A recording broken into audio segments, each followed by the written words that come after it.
To be honestly, the decision which the chief is the chief this was the minister. The decision what she took is totally wrong, and we are not ready for that decision because they never give us a proper answer for our problem. Our problem, we are crying. Not all about to go to Lindell, we can go there even 20 years, 30 years. We don't care because most of us, we come with the country where there is a war and we live to use in this country. And that's a situation to live in the prison, to live in Lindell, to us. Even today I can go, but it's not a permanent solution. Our permanent solution is they must make sure they fulfill what they've been agreed with UNHCR about refugees. Go and ask the minister, what was the signature? What the signature was all about what? Okay. Are they going to follow the signature or they are going behind the signature? Because the most of us inside, we are paying them. If they want 5 billion for cities, for all of us refugees, 5 billion so we can live in this country. So they must go and cut off with UNHCR. We don't want these people anymore. Okay, thank you very much. What is this guy talking about? He said 5 billion. We are giving them 5 billion to live in this country. Where is this 5 billion that he's talking about? I tried to look for it. I couldn't find it. So meaning that if a person is arrested somewhere as a foreign national, non-South African, they are going to our normal courts. And then here it's those who are on site where we're dealing with issues of their confirmation and also their extension of stay if they have not been deported. We require their embassies, their countries to confirm. We did receive again the report that some of the countries are not responding. We've requested Minister of International Relations to help us, in particular Ethiopian nation. Imagine, bro. They just shot them with the blue tick. Minister of International Relations to help us, in particular Ethiopian nationals and also Nigerian, because we getting the report that we've not received favorable response, and we have submitted as through the Department of Home Affairs as Nigeria is preparing voluntary reparation, the list of those who are here so that they include them in their list of deportation. They like, nah, that's your problem, South Africans. Deal with that. Deal with those foreigners there. You let them in your country, so you deal with that problem. We, as the government of Ethiopia, did not send our citizens to go into South Africa. You allowed your citizens, you allowed your system to be so corrupt and allow these people to come into the country undocumented. So you deal with the problem. They literally saying, we don't want anything to do with this issue. Leave us alone. What we have been saying is that in terms of the Constitution of South Africa, it is allowed for people to protest, to demonstrate. This is it's a hard-won right by South Africans to be able to express themselves and their views freely. It's guaranteed in Chapter 2 of the Constitution. But what we have said as the IMC, but also in my other cap as JCPS chairperson, we've said that they must do it within the law. So they must not take the law into their hands. Oh my God, they always reprimanding these marchers to say, yo, y'all better do things lawfully. But they did not condemn the Malawian protest that occurred there, I think in Sherwood, if I'm not mistaken, where they were literally attacking police. I didn't hear any politician condemning the Malawians from protesting violently. But oh my God, if South Africa starts a whole protest, they better do it legally, oh my God. And allow us as government and government apparatus, law enforcement agencies to enforce the law. Because they speak as if South Africans, when they protest, they go bonkers. They literally condemning March and March every single day for violent acts that never occurred during a March and March protest. You know what I'm saying? They be talking about other protests where criminals are actually looting and stuff, and they attributing those loots with March and March's marches. And it's like, man, shut up. As President said, no one must go around asking people for their permits, for their what. It is only Home Affairs and police who can do that. They would be able to determine, even police, when they do it jointly with Home Affairs. Same way how when we tell police that guy over there with the Land Rover, with the tinted windows, is selling drugs. When we tell police that go and arrest that bro, they'll go there and collect an envelope and dip. Literally, that's what we see every day in these townships in South Africa. And she's telling us that we must put trust in the same policemen and the same Home Affairs officials that have been selling birth certificates and selling IDs. Are you kidding me, bro? Shut up. Oh, these people gaslight you the whole day. And that's why when you appear even in court, you would have seen when we deal with Sherwood, when they appear there before court, the magistrates wants Home Affairs to be present to say, confirming, giving certain documents to confirm that this actually are not South Africans and they are in the country illegally. So that's what we are appealing to South Africans. Can they stop, and I'll repeat, can they stop vigilantism? They must allow government to do its work as we continue. We understand where the areas, the gaps are, and we are working towards ensuring that we close those gaps. Can South Africans, please, I beg you, South Africans, this is what she's saying, please, let our government officials do their job. What have you guys been doing for the past decade, literally? What have you guys been doing for the past number of years when Cyril Ramaphosa was handling or was the head of state? What are you guys doing all along? Because the unemployment rate has shot up the sky. You'll feel what I'm saying. Illegal immigration has always been a problem in the country, and it just got worse. How do I know this? Because literally more and more people just started flooding South African townships. I mean, I'll give you a few examples, chat. Okay, welcome to the channel. My name is Brian Savannah. Thank you guys for coming in. As soon as you land, you know what to do. Standard procedure. Click the like button. Make sure you subscribe if you're not subscribed yet. And we're gonna talk about exactly the problem that we're faced with currently in the country. Refugees and asylum seekers who are all over the South African townships, who claim to be fleeing war and unrest in their own countries, or economic tensions or whatever, something of that nature. I don't know what Zimbabwe is talking about, but there's literally a few, did I say a few? I mean a lot of Zimbabweans who have refugee status here in South Africa. Fleeing from what exactly? Because on social media, they're telling us that everything is lovely and cozy there in Nigeria. Everything is lovely and cozy there in Ghana, Zimbabwe. Everything is nah. You know what I'm saying? Like, we literally just here in South Africa because, man, we're just looking for greener pastures. But yeah, we can go back home, it's fine. But literally, them going back home is still a problem, because if you tell them to go back home, you're xenophobic for some reason. What do you mean? I thought everything was nah there in Zimbabwe. So I have a problem with not going back. I mean, you guys got the land back from the white man. So what's the problem? Anyway, South Africa hosts approximately 167,000 to 250,000 total refugees and asylum seekers. Okay, says here that Ethiopians account for a percentage of a total of 25%. Predominantly asylum seekers fleeing regional conflicts and political instability. So I guess that'll be the first premise as to how we're gonna operate this live stream, to figure out who are the majority of these asylum seekers. Okay, so yeah, 40,000 asylum seekers or refugees are from Ethiopia. Yeah, now how far is Ethiopia from? There's approximately 4 countries between South Africa and Ethiopia. Ethiopia is currently experiencing severe localized armed conflicts, ethnic violence, and rising tensions that threaten broader stability. Yeah, so there's no war. They got into an agreement in 2022, but there's still tensions regardless. Okay, are they, how many of them? 40,000 of them. Are they really valid to cross so many countries? 4 countries to be exact, just to get into South Africa. I mean, if you're fleeing war, if you're fleeing some tensions from your home country, I mean, I guess the most logical thing to do is to go to your neighbor, right? I don't know, would that be Kenya? Would that be Tanzania? Would that be Zambia? I know Zimbabwe is our neighbor. Why skip all these countries? Yo, Musa, talk to me nicely, bro. Am I making sense? Why skip all these countries just to get refugee status in South Africa? Congolese account for 23%. I suppose that'll be around the ballpark of blood clot, I don't know, 35,000 people. A large mix of both recognized refugee and asylum seekers fleeing protracted conflict in eastern DRC. And do know that the M23 is wild. The M23 is literally causing a ruckus there in the DRC.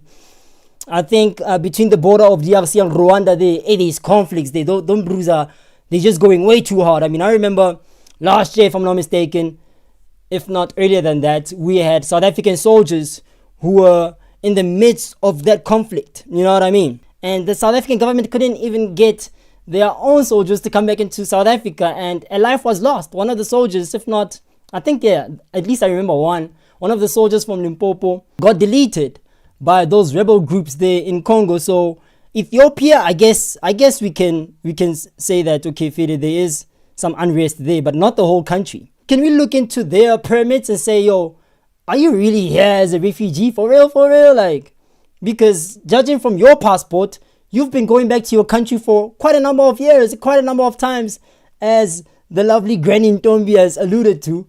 Are you really here as a refugee? And because you've been going back to your country, we'll have to revoke the refugee status from your identity. I don't know, is that even possible?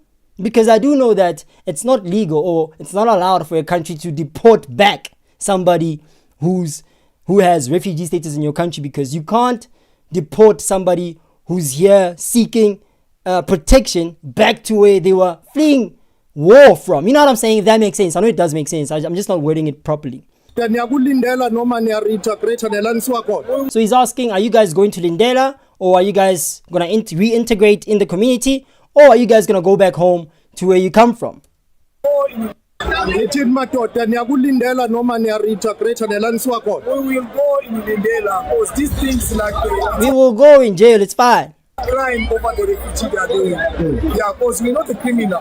Which country are you from and when did you arrive in South Africa? Yeah, South Africa. So bro says he's from Burundi. Before we continue on, I want to find out if bro is validated to be a refugee in South Africa, because Burundi, as you can see here on your screen, they account for 6% to 8% of the total number of refugees here in South Africa. The Burundi folk, there is about an estimated 1.2 of them here in South Africa. Yeah, 1,280 of the Burundian folk who are here in South Africa with refugee or asylum seeking status. Burundi. How do you spell Burundi?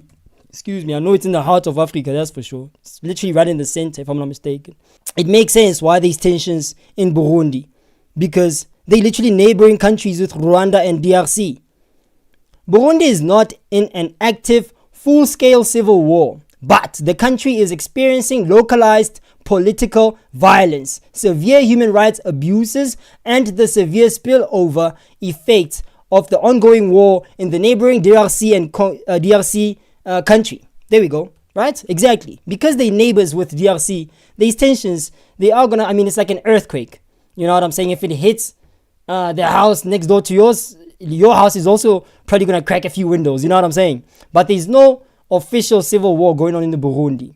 But Home Slice is here in South Africa seeking refuge simply because there's war in Burundi, according to what he's gonna say. Listen closely. Which country are you from and when did you arrive in South Africa? Burundi. Yeah, in South Africa. I came here since 2003. Okay. It's almost 23 years old. I'm in South Africa. So now you have a refugee status. I've got a refugee status. I've got everything. Okay, cool. So he's got refugee status. Fair enough. So our Home Affairs Department decided that there is war in Burundi, or there's civil unrest in Burundi, and we're gonna give bro and the rest of his 1,279 countrymen refugee status in South Africa. Okay, Fid. Even though there's no official war going on there, but yeah, let Home Size cook. It's fine. Refugee status. I've got a passport for refugee. I've got ID. You understand? Would you consider going back to Burundi because there is no war now? There is stability in Burundi. Who said that there is no war? Who said that there is no war? No, there is no war. No. What you have to understand, we've got a different cases. Okay. There's those people that came the time of a tribalist case. Okay. You understand? Hutu and Tutsi, they were fighting. So now, among us, we are people, we mixed. Yeah. Tribalist tensions. He's saying that there's tribalist tensions. Keep cooking. Listen closely. So now, among us, we are people, we mixed. There's a Tutsi, as a, let's say your father is a Tutsi, your mother is a Hutu. You understand? So now, sometimes when you go to your father, they say, no, this is the son of a snake. You go to your mother, he's the son of a snake. It means you, as a child, you're confused. You don't know what to do. You understand? Then you decide to say, no, let me leave the country. Apart from South Africa, This guy literally just described family issues. I ran away from Burundi because my family, hey, my mom, my dad, they're not getting along nicely. If I go to my mom's side of the family, they kick me out. If I go to my dad's side of the family, they kick me out. So I had to run away from that situation. There was literally life-threatening situation. I had to run away. And the nearest country that I thought about running away to was South Africa, to go seek refugee status there. He literally described family tension as if there's no tribalist tensions anywhere in the flipping continent of Africa. The whole continent has tribalistic tensions, literally, and family issues. He described a family issue, and he described it to say that, like, say, no, this is war. You know, who said there's no war in Burundi? Who said there's no war in Burundi? Bro, go home. Talk to your mom. Go home. Go talk to your family. Sit them down. Talk to them nicely, man. Why are you coming up with excuses here talking about, there's war in Burundi? No, it's family tensions, Buddha. It's family tensions. Go talk to your family. If you don't want to talk to you, then you don't have to run away from your whole family situation, because at the end of the day, you a man, Buddha. You a man. You're gonna plant seeds in women, and you have to literally have a home of your own, literally. But coming to a whole other man's country and try to literally force them to accept you, it's not gonna happen, dude. So I don't know, Chad. I don't know about you, but I think that the Burundi folk are buggy, especially this brew over here. We literally just saw now that there's not really a war in Burundi.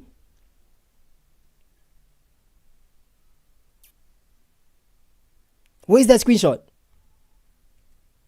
There's no war in Burundi like that. But Homesize is telling us, oh my god, yeah, me and my family, we don't get along very well. So, oopsie. We mixed. There's a Tutsi, as a, let's say your father is a Tutsi, your mother is a Hutu. You understand? So now, sometimes when you go to your father, they say, no, this is the son of a snake. You go to your mother, he's the son of a snake. It means you, as a child, you're confused. You don't know what to do. You understand? Who's, bro? You decide to say, no, let me leave the country. apart from South Africa, because there is The interviewer is not pressing this brew. He's not pressing him. He's going to ask him a whole different question as if he didn't say what he just said. Why is he not pressing him and asking him relevant questions to say, well, that sounds like a family problem. It doesn't sound like war. hardship for you, which any other country. Apart from South Africa, because there is hardship for you, which any other country would you consider going They to? must agree with CHR. No, you know what? We came here because that there is agreement that South Africa took with UNHCR since 1998. You understand? Then that's why we came here. You understand? So we put Okay, cool. So they came here because the UN signed an agreement with South Africa. Let me play that back. Listen to him closely. because that there is agreement. We came here because that there is agreement that South Africa took with UNHCR. Cool.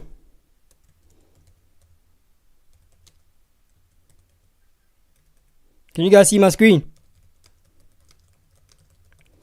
No problem, right? So he's saying that we decided to come specifically into South Africa because they have a deal with the UNHCR to have refugees in South Africa. No problem. South Africa operates under several core agreements and cooperative frameworks with the UNHCR, primarily guided by the foundational 1991 agreement regarding the legal status of the UNHCR office and ongoing partnerships addressing documentation, backlog clearance, and regional protection.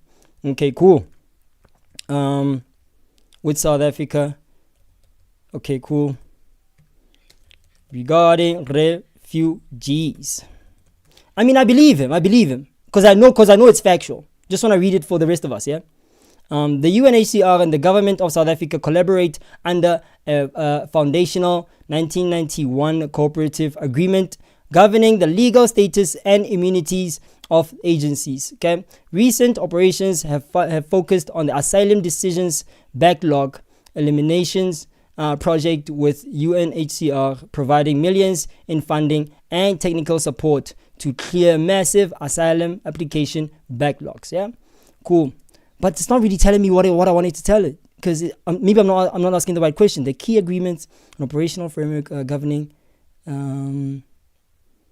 host agreement, da say the overarching blah say blah establishes the legal status, privileges, and immunities of the UNHCR office and its personnel in South Africa. Okay, there we go. Now we get into the meat and potatoes. The Asylum Decisions Backlog Elimination Project, a multi-year partnership, blah say blah blah say blah blah say blah blah say blah.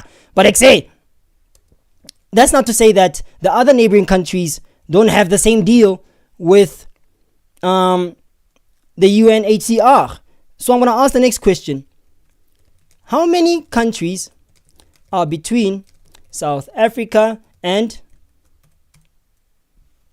Burundi? There's 2 to 3 countries between South Africa and Burundi. So HomeStats is telling me that Zimbabwe wasn't an option. Tanzania wasn't an option. I know there's no unrest in Tanzania. I know there's no unrest in Zimbabwe. So fuck no, that was not an option, sir. Are you kidding me? Zambia was not an option, right?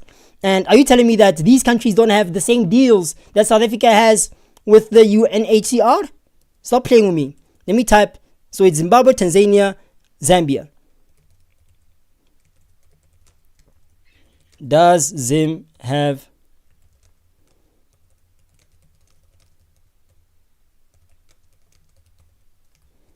how do I ask it to host?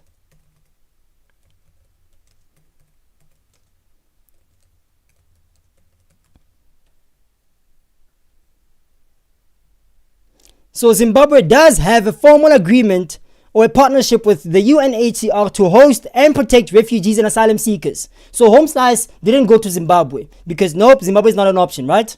Cool. What about Zambia? Does Zambia have a deal with the UNHCR to host refugees? Yes, it does. And Zambia is very close to Burundi. Literally maybe the closest country, if not Tanzania. Very, very close to Burundi. But no, again, this one was not an option too. He had to just come to South Africa. Tanzania. Tanzania,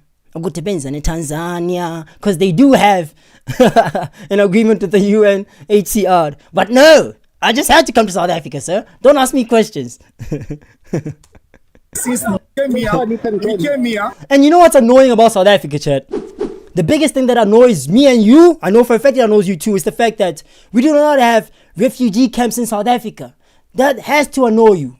That has to annoy you. You know what I'm saying? Because again, as we've read here in these articles or in these little AI overviews, we were told that South Africa does get funding of some sort from the UN to be able to host refugees, right?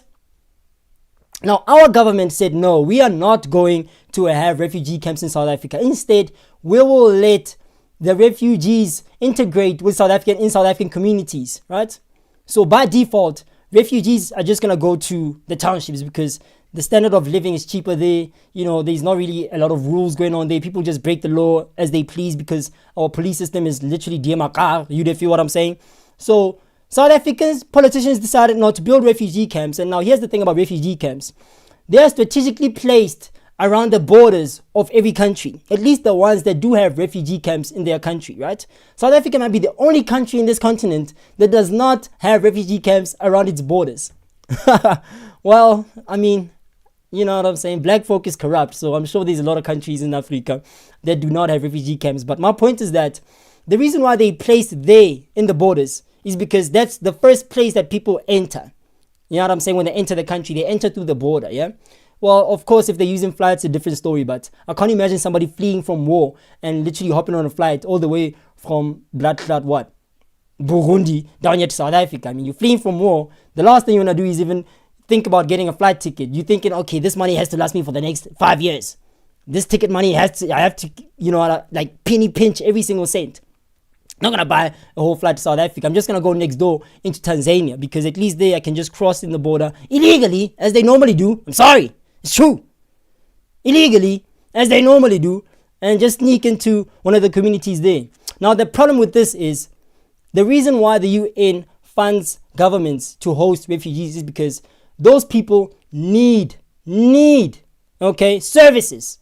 They need services. Remember now, they're fleeing unrest or tensions from their countries.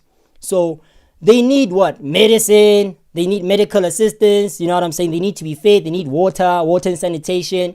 They need all kinds of things, you know what I'm saying? So having a camp where all these services can be provided for in a specific place where we can drive or deliver essentials to that or resources to that specific place, is just going to make life easier for everybody.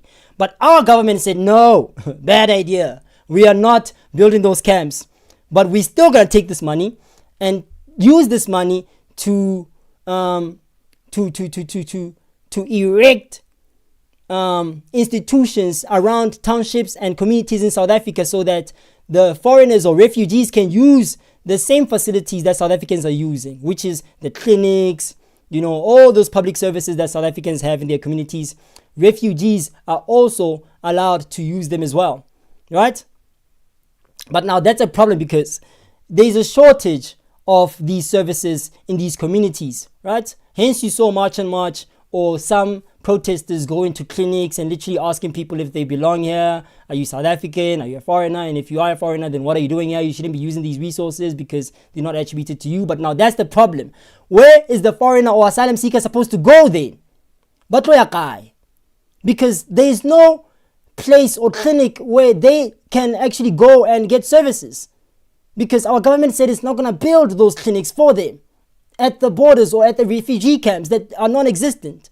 So what were they supposed to do to begin with, if not go to the same public spots that our government was given money to fund and uplift so that everybody can be able to get resources? So now, cool, fair enough. I guess, why the hell are you using services that are so depleted, and you have to share the same resources with South Africans?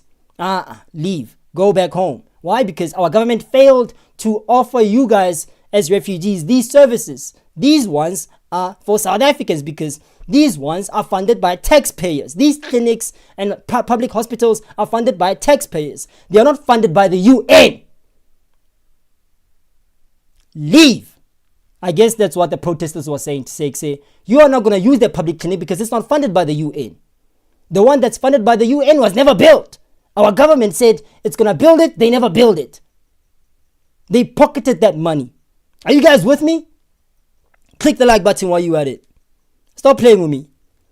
So Brew is like, oh my god, oh my god, oh my god. Guys, please understand that I can't leave this country. Let me stay.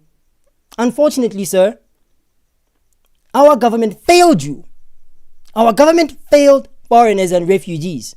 Now we're in a situation where they are being forced to leave the country. But unfortunately, guys, listen closely. A government is not allowed to deport somebody who flew away or who ran away from war. Are you going to deport them back into a war zone? Exactly. It's not going to make sense. So what do we do in this case? There's only one solution for this problem. Build refugee camps. That's it. It's non-negotiable. We came here because that there is agreement that South Africa took with UNHCR since 1998. You understand? Then that's why we came here. You understand? So we couldn't go to the country that there is no refuge. You understand? We seek for a refuge because we know that we are allowed to get a refuge here. You understand? Yeah, that's no, it's fine. You are allowed to get a refugee anywhere. You can go anywhere. But I'm saying, no, from Burundi, I mean, are there any other countries that you would consider if things? Yes, there is. There's exactly, where's that picture? There's exactly 4 countries, if I'm not mistaken. Isan, I lost the picture. That's funny. There's like 2-3 countries: Tanzania, Zambia, and Zimbabwe. You here in South Africa, where would you like to go to? No. You know what? I just want to be in South Africa, but I need a protection. I'm not going anywhere. I'm staying here in South Africa. You know what? I just want to be in South Africa, but I need a protection. From who? Just a protection that we need. From who? So, South Africans themselves want protection from their own government, and it's failing them. And you, as a Burundi folk who ran away from family tensions, you want protection here? You bugging, bro. Tell me that to put me in jail, yeah, it's the same that maybe you are finding a solution. Lindela is not a solution. He's right, Lindela is not a solution. But jail is so comfortable. Jail is comfy, dog. I mean, an inmate gets 13,000 rands per month spent on them. Literally 463 rands per day. Per day. They cook for you 3 times a day. They give you free education. There's church in jail, my guy. You feel it's so cozy, so comfortable. Literally, jail is better than outside, if you ask me. They said crime doesn't pay. They lied. They lied when they say crime doesn't pay, because when these foreigners are in jail, my boy, they spend 11 million rands every day on foreign nationals who are in jail in South Africa. Our government is giving unemployed, law-abiding citizens in South Africa 370 rands per month, but they're giving somebody who broke the law, who's an illegal foreigner, well, illegal or not, who's a foreigner or a prisoner, South African or not, 13,000 rands per month. The pensioners of South Africa earn or get 2,400 rands per month. But somebody who broke the law gets 13,000 per month. Facts! So he's like, yo, taking me to jail is fine. You can take me to jail, it's fine. It's fine. But it's not a permanent solution. He's saying it's fine because he knows at least there he's going to have shelter. You know what I'm saying? He's going to have electricity. He's not paying for jack. He's working out every day. You know what I'm saying? There's probably a soccer pitch where they play football. You know, they bench press up. Boy, it's nice there, boy. Just watch your back every now and again and don't drop soap. But at least you're not paying the bills. Mr. Groenewald said, I'm deporting these inmates, these inmates. Because if I deport these inmates and literally force their countries to host them and let these inmates serve time in their home countries, that'll save South Africa 362 million rands per month. That's 4 billion annually that'll be saved by the South African taxpayer if inmates leave the country. And he's saying that, you can take me to jail, it's fine, because he knows it's cozy. He knows it's cozy. I mean, it's better than what's going on in their country. Pick a struggle. Are you going to go back to Burundi where he just told you that there's family tensions and there's tribalistic tensions? His mom has beef with his dad. The family has beef with that family. I'm not going back there, sir. Take me to jail. At least there, my enemy will be right in my face and I can be able to handle them. But having enemies in my home country? Nope. That's a no-no. I'm not doing that. The government must look. They must look the right decision. Not say put someone in the game. Okay. Yeah. You put in there maybe a criminal. Okay. Bro just came here and just started demanding, bro. He's demanding for things and services here in our South African government. Bro, the disrespect is so peak. The disrespect and, oh my God, the audacity even. Peak. The liver, the cojones, the nuts, the balls. To demand protection. To demand the government to take care of us. Please, we're refugees. Bro, we have a nation that's telling you that we are tired of our government and we're trying to get it to work for us for once. And you're still making your own demands. Bro, how selfish can you be, dude? Yo. Document. What does we got the document? Okay, c'est bon.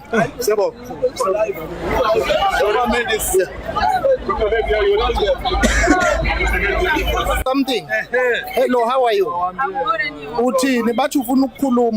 So they're going to start this interview using the Zulu language, but they're going to transition into English. So just be patient a bit. Bathi kuthiwa kusasa niyakulindela noma nibuyela la benihlala khona. Thank you so much for clicking the like button. I appreciate it, guys. Wenze njalo. Yabona lama two option angazi ukuthi ngingena ngaphakathi yazi ngomani masipela ama community sinaso iproof ethi ukuthi masipela ama community because ngobani sinama maloyithi agcwele asime ngalapha ngakushaya siyabona no ima ngalapha yawo omaloyithi bagcwele lapha eSherwood bakhalela ukuthi khona kwama community bakhishwe khona ngenxa ukuthi ba abantu bokufika so ke le option ngempela kuma community is not an option.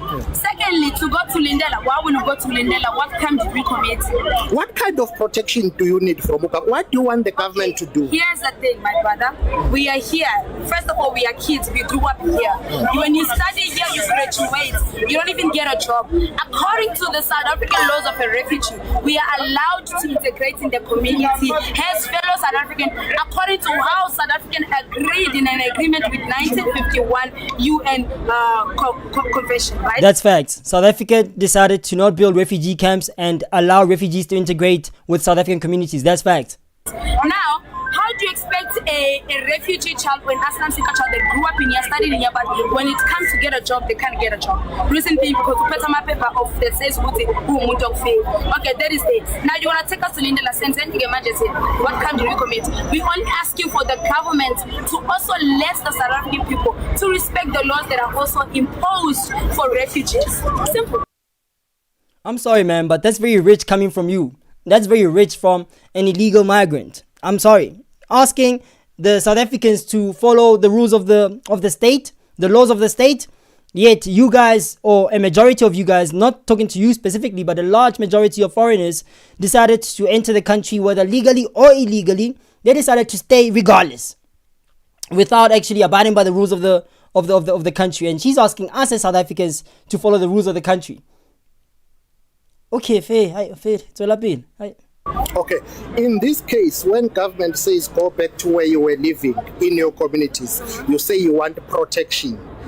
How do you want the government to administer and to roll out that protection? Okay, so protection comes in many ways, right?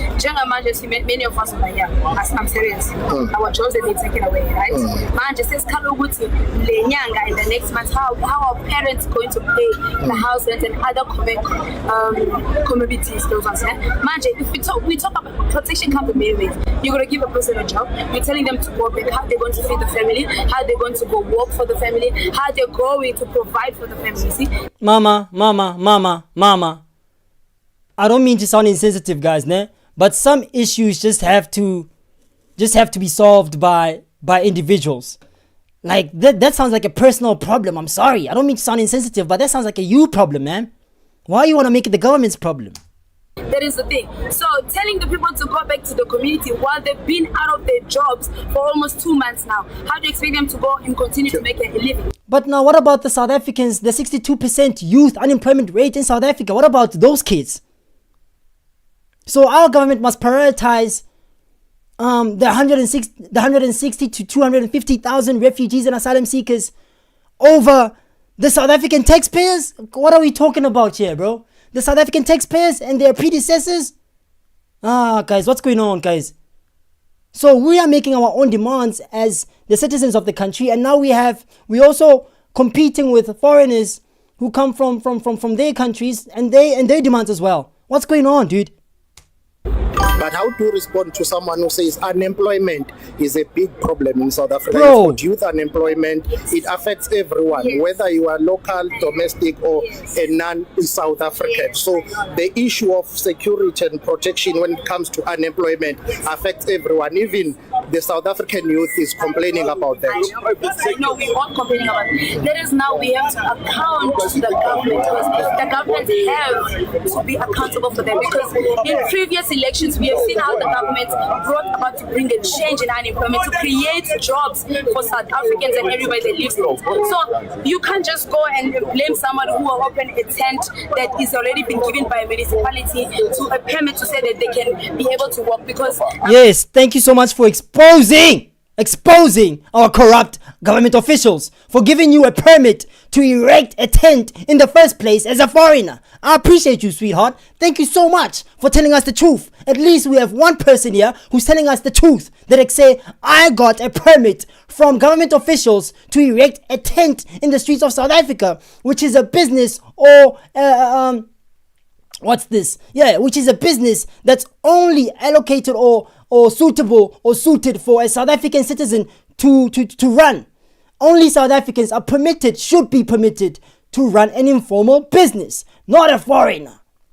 She just told us, she just literally exposed our officials for giving her a permit to erect an informal business in South Africa. And when we tell you guys that our system is corrupt and our system is broken, leave so we can fix things. No. Your government must come up with a plan. No, man. The rules are already set. That This is the rules. Follow these rules. Abide by these rules. If you break these rules, then you're breaking the law and you're a criminal. But she's saying, no, I'm not a criminal. Change the laws, gay. Change the laws. Make a plan. According to the South African laws, it does allow a refugee to also say that someone who will open a tent that is already been given by a municipality to a permit to say that they can be able to work, because according to the South African laws, it does allow a refugee to also create a job. That is what integration is. All right, is that true? Is it true that our government, or according to our laws, a refugee is allowed to run an informal business? Let's find out. It says yes. So now, okay, that simply tells me that our constitution is contradicting itself every now and again, right? So it says yes, under South African law, recognized refugees and legally documented asylum seekers are allowed to run informal businesses. Now let me ask a question of this nature. What about the foreigners themselves? Not the refugees or asylum seekers, foreigners. Yeah, I know in Tanzania, as of July of 2025, the Tanzanian president said informal businesses are solely to be run by Tanzanian citizens. That's it. I know the Ghanaian laws also say the same thing, that they say no foreigner is going to come into Ghana and start an informal business. Is it the case in South Africa? Let's find out.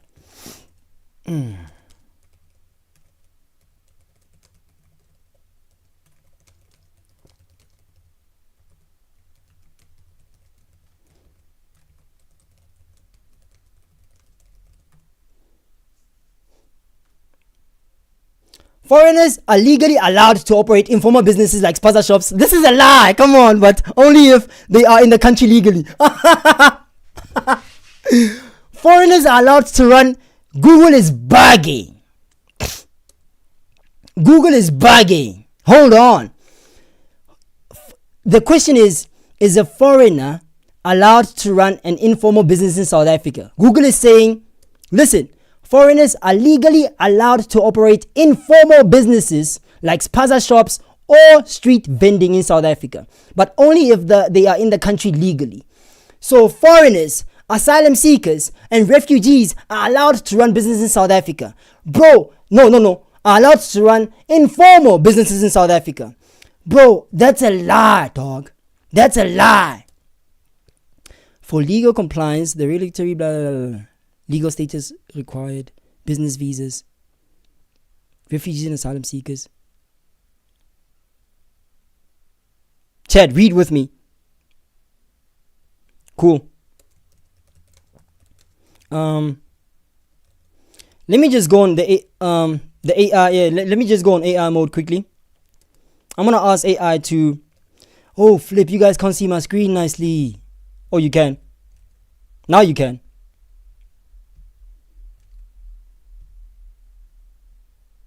All right, cool. So now what I want to find out is I want to see the South African laws when it comes to informal businesses or informal trade, yeah? Check.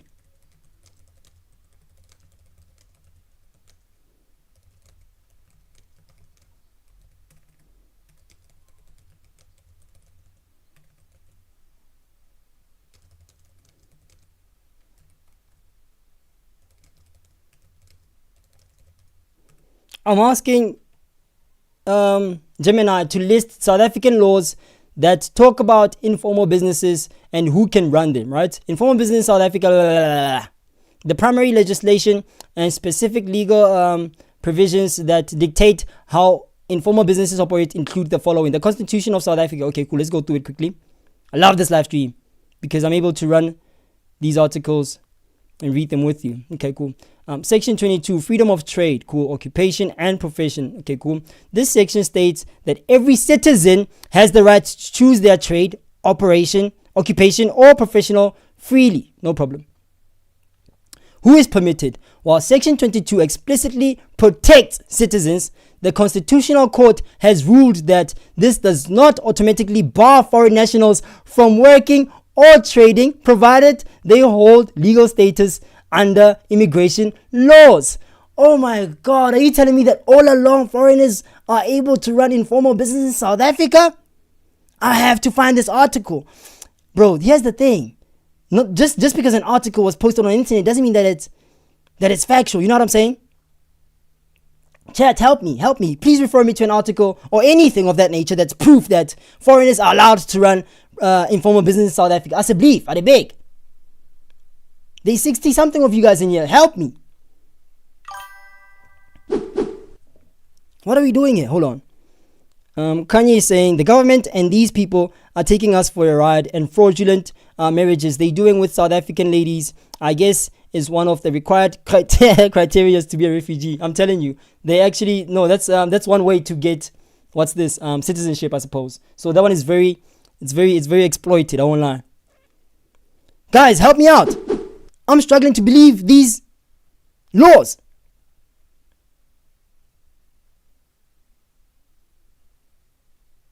All right, cool.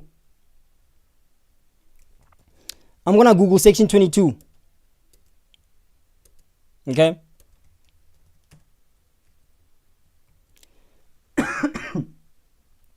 I'm sick, yo.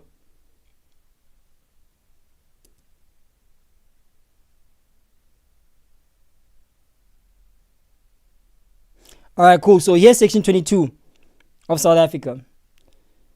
Oh, I'm sick. Let me sneeze. Give me a sec.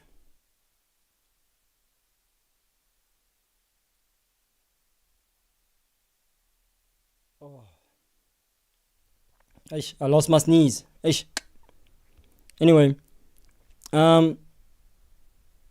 Freedom of trade, occupation, and profession. Okay, the Constitution. Under Section 22 of South African Constitution. Excuse me. Under Section 22 of South African Constitution, every citizen has the right to freely choose their trade, occupation, and profession, though the practice of these may be regulated by law, right? So it's talking about who? Every citizen. Every citizen! It says every citizen. If I right click and I open this link, let's see where it takes us to. And by the way, Kanye, it's the ladies of this country that are selling marriage certificates in this country, because they being paid 250 rands just to help a Nigerian citizen or any foreigner to get, or any Pakistani to get citizenship in this country via marriage at Home Affairs. You know for a fact that men are not the ones the ones doing that. The men are not the ones selling this country over. Okay, so talk to your fellow South African women. I say, believe I'm still yet to make that stream. I haven't made this stream yet. I'm gonna talk about that issue. It pisses me off, man. Pisses me off. Not gonna lie. They feel me? All right, cool. Freedom of trade, occupation, and profession. No problem. Says here every citizen is allowed to operate whatever trade or profession they want to operate. Fine. Let's get to the juicy parts. You know what? Let's get the blood clot constitution on our screen, man. Let's get the blood clot constitution on our screen and stop relying on these websites to tell us exactly what our constitution says, man. On a serious note, where's the constitution? Give me the constitution. I think I found it. Literally, I'm tired of people taking everything out of context. It's not cool.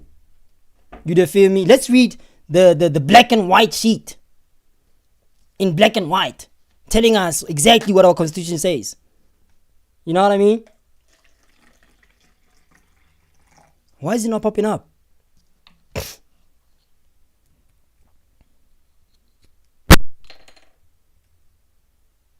Darcy!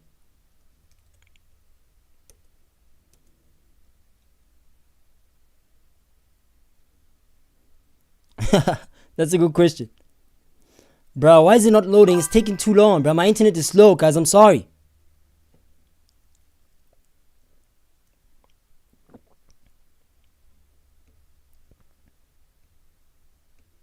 Oh, we own 15 likes. Thanks, guys. Away. 15 likes is a lot. I won't lie. Anyway. Alright, cool. I think it's up. Let's see. Section 22. Let's find section 22 quickly.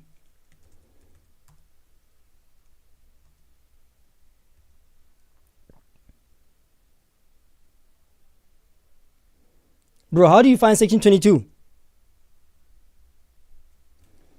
Chat, this stream is gonna be so long and I'm okay with it because we just need the truth, man. I'm tired of this country. We just need the truth. So you're going to have to bear with me, okay? Let's find section 22 quickly.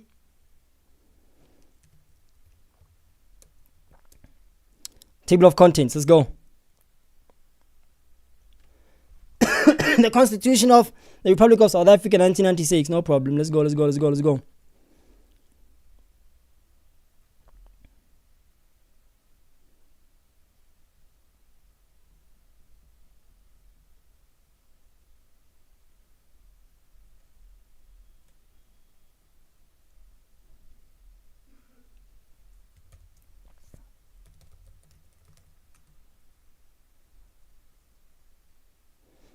Found it. It's on page what? Page 13. Freedom of trade, occupation, and profession. All right. It's in black and white. So no one is going to tell us that we are bugging. We are literally reading from the Constitution itself. The Bible of the country. Literally. This is the Quran of South Africa. Okay? Every citizen has the right to choose their trade, occupation, or profession freely. The practice of a trade, occupation, and profession may be regulated by law. No problem. Labor relations. I don't think that's what we're interested in, because we want to figure out the informal sector of running a business. Environment, property, housing, healthcare, children. What the hell is going on? Education, language and culture. Where's the business side of things? Access to courts, arrested, detained, etc. All right, cool. So we're not getting what we want so far.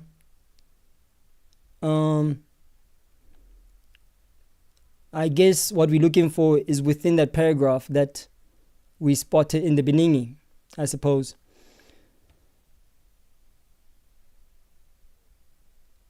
Holy.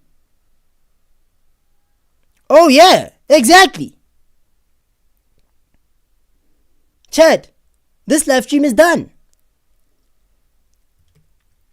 This lady is lying. Listen to what she said. She's lying.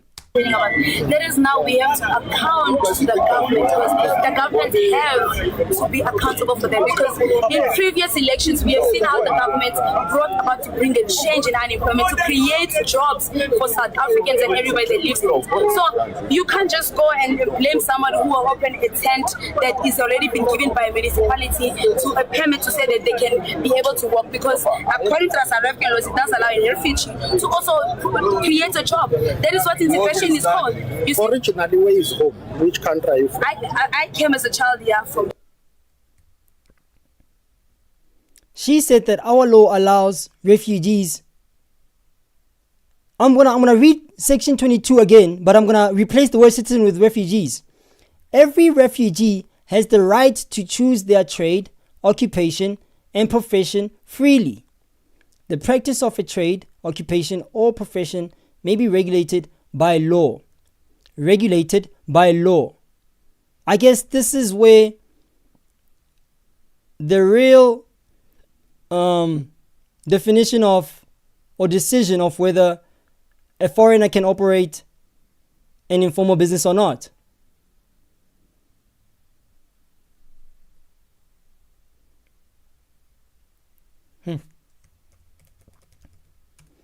I just searched for the word informal. It's not in the constitution. Is this the official constitution of the country? It has to be.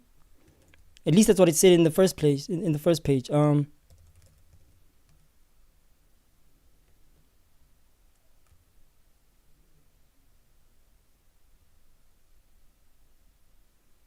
Guys, help me out, dog. You guys are not saying anything.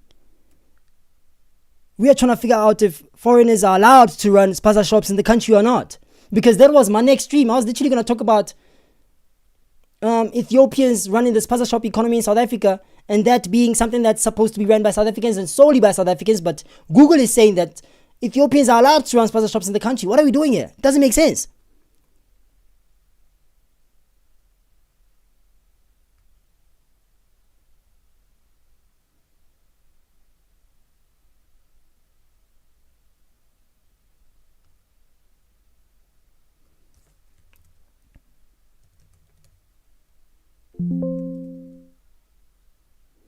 Bro.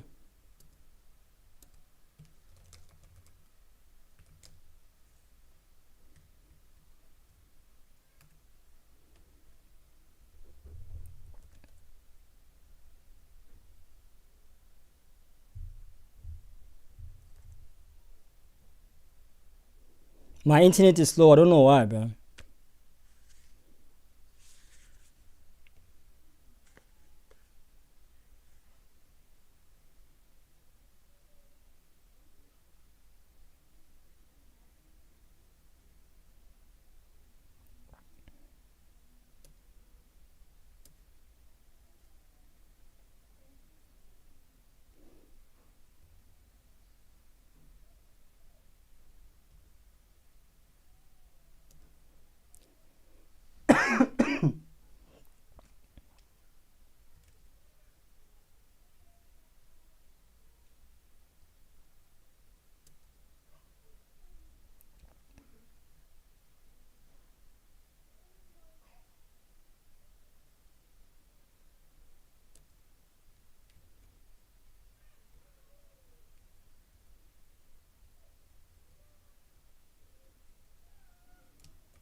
I'm just searching for something quickly.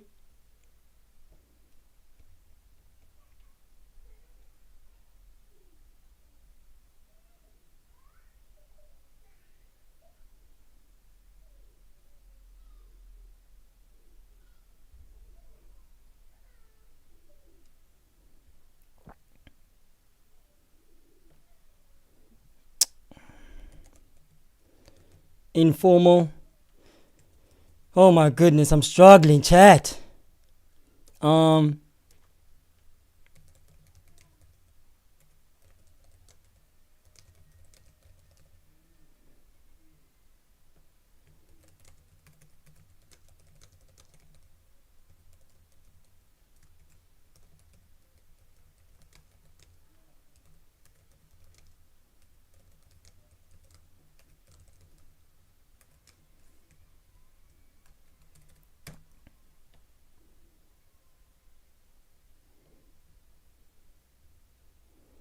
What does the Constitution of South Africa say about informal trade? Guys, I'm sorry, but I do not believe the fact that foreigners are allowed to run informal businesses in South Africa, bro. The Constitution of South Africa does not explicitly mention informal trade, but it protects the rights of informal traders through the Bill of Rights and delegates the regulation of street trading to local municipalities. Okay, cool. Key constitutional provisions, freedom of trade, occupation, and what. We've been reading this blood clot section 22 the whole day. Guarantees every citizen has the right to choose their trade. Bro, people are confusing the word citizen as everyone. Anyway, we need to define the word citizen. I know that citizen is a word that is attributed to somebody's nationality. Anyway, human dignity. The Constitution Court has affirmed that the ability to work, earn a living, and support one's family is fundamental component of human dignity. Blah, say blah. No problem. That makes sense. But where do we find that law around informal trade? Where is that law?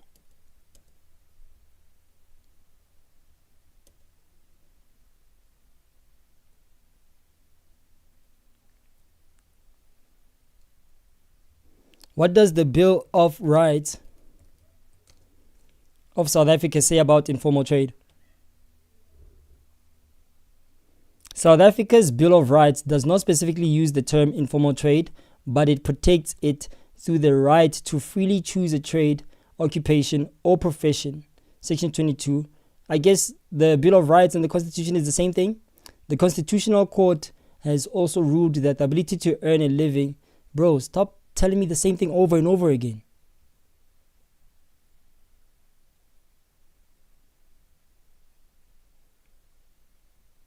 Think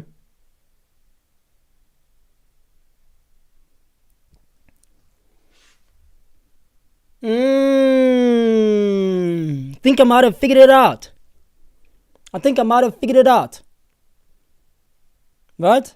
So section 22 says that every citizen has the right to freely choose the form of trade that they want to operate, the occupation or profession that they want to operate, right? Inclusive of informal businesses, I suppose, as long as it's within the bounds of the law. Cool, fair enough. Now, the issue that we're discussing right now is, are foreigners allowed to operate informal trade or not, right? The answer, according to me, is no. I'll tell you why it's no. The reason why it's no is because when a foreigner comes into the country, they come into the country for a reason. The reason that they come into the country for is dictated their home affairs or however means they go about it, right? Reason number one could be, I'm here to seek asylum here in South Africa, okay? I'm fleeing war in Rwanda, I'm fleeing war in Burundi, whatever. So please help me and allow me to be integrated into South African communities, because you guys do not have refugee camps. So I'll have to go into these communities, right? Cool. Another reason how a foreigner could come into the country is as a tourist. Now, tourists have to get travel visas, I suppose. A passport, a valid passport, all that jazz, right? Now, tourists, when they come here to spend money.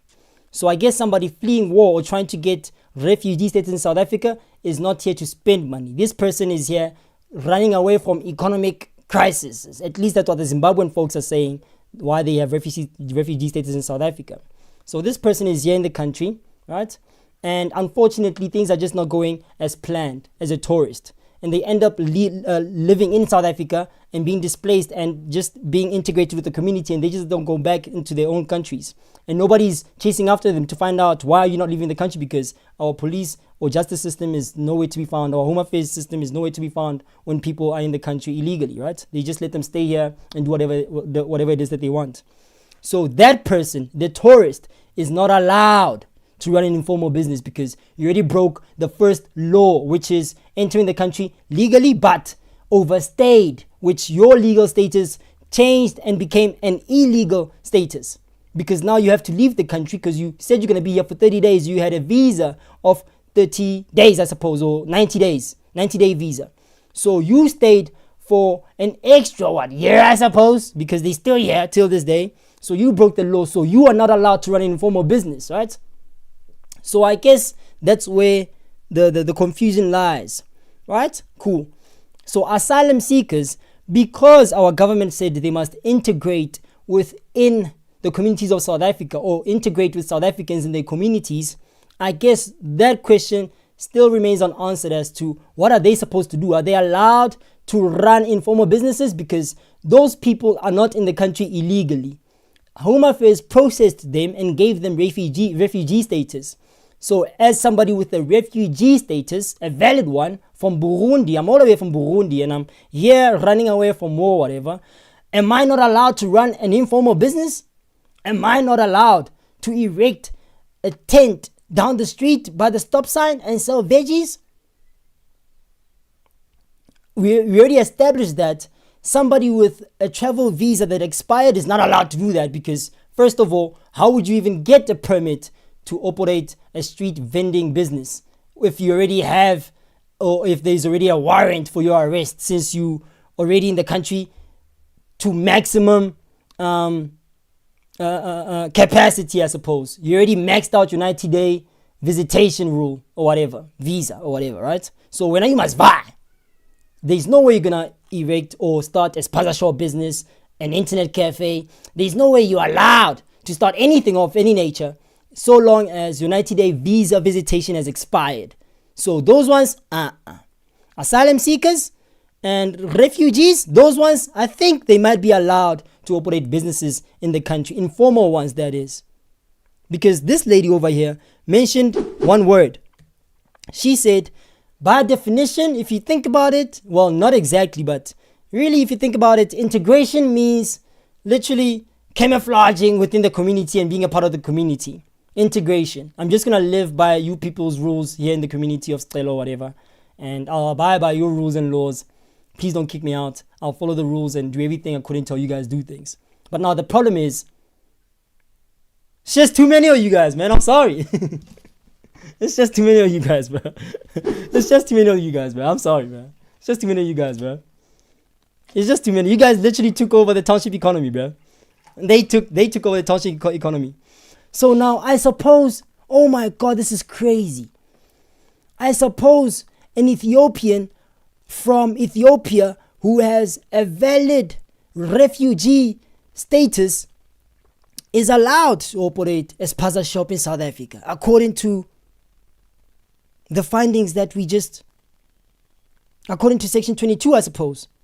Even though Section 22 is talking about citizens, a refugee didn't break a law. Chat, are you guys with me? There's 50 people in here. Click the like button. Guys, are you guys with me? A refugee is not breaking no law when they start a Spaza shop, when they open a Spaza shop. The only person who's not permitted to open a Spaza shop is somebody who entered the country illegally. If you entered South Africa illegally, then sharp, you are not allowed to open a Spaza shop because you broke a law. Therefore, there has to be a warrant for your arrest. Right? The person who entered the country illegally, now that person is the one who's not allowed as well to open a Spaza shop. Again,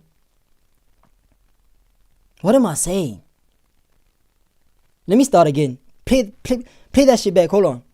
A person who entered the country legally is not allowed to open a Spaza shop. I'll tell you why. That person entered the country legally and had their reasons why they're coming into the country. That person is only allowed to open a business if they're investing, I think, a minimum of 5 million rands to open a business. Not in the informal sector. Let's Google that quickly. You guys with me?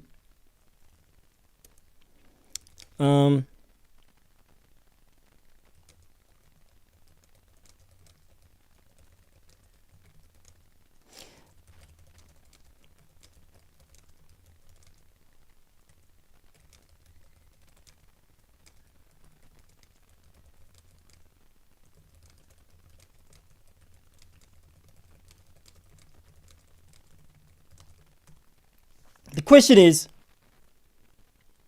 what's the rule around paying or investing 5 million rands in South Africa to start a business, and who does this rule apply to? In South Africa, the 5 million rand rule primarily applies to foreign nationals applying for a business visa. To qualify to start or invest in a business in the country, you must invest a minimum of 5 million rands in cash or capital originating from outside South Africa and undertake to employ at least 60% South African citizens or permanent residents. Cool. So, excuse me. Opening or erecting a Spaza shop does not require you to have a business visa, because a Spaza shop falls in the class of an informal business. No informal business requires an investment of 5 million rands. No informal business requires an investment of 5 million rands. So if the shop owner in your kasi, the shop owner in your community, if that brew is able to issue out or show you or show our government officials an asylum seeking permit or a refugee status permit, that person's shop cannot be closed down. That person did not break no law. I mean, all the the talk about how they got the status, that's a whole nother conversation. But the ones who are in the country and operating Spaza shops using that refugee permit, those are within the bounds of the law. They don't have to invest 5 million rands. The only people who have to invest that 5 million rands is people who come into the country with a business visa. Are you with me? And if that shop owner, if that Spaza shop owner is not able to give our government officials a valid asylum seeking or a refugee status permit or whatever, then that person is not allowed to be operating that business to begin with. That's the only way they can get away with operating a Spaza shop. If they do not have an asylum seeking or a refugee permit or whatever, then that person is going to have to close down their shop. If they alternatively offer or issue out a passport, that shop is going to have to be closed down. Guys, are you with me? Am I? Guys.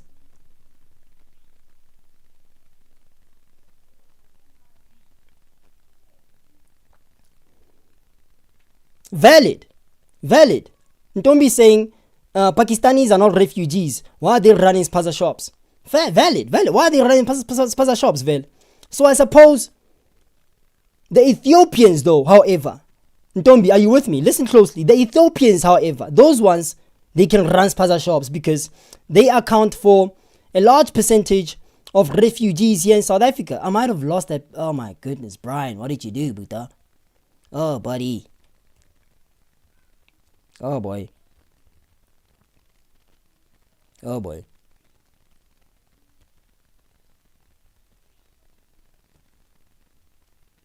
Right?